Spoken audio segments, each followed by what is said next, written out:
সেই ডাল যে ডাল থেকে ভেঙে পড়ে গিয়েছিলাম, এই নিচে পড়েছিলাম।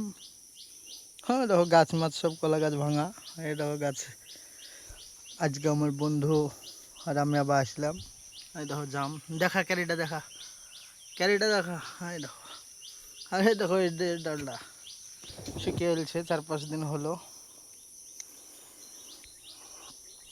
তো এখনো প্রচুর জাম্প আছে, কিন্তু গরম, গরমের জন্য পারতে পারছি না।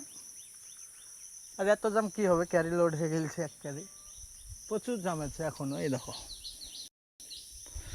তো কেউ জাম খেলে কমেন্টে জানাও, প্রচুর জাম। আর খেলে চলে এসো আমাদের মাঠে। তো সবাই ভালো থেকো, সুস্থ থেকো, ভিডিওটা প্রচুর প্রচুর শেয়ার করো। রে চলে যাবি বাড়ি নাকি?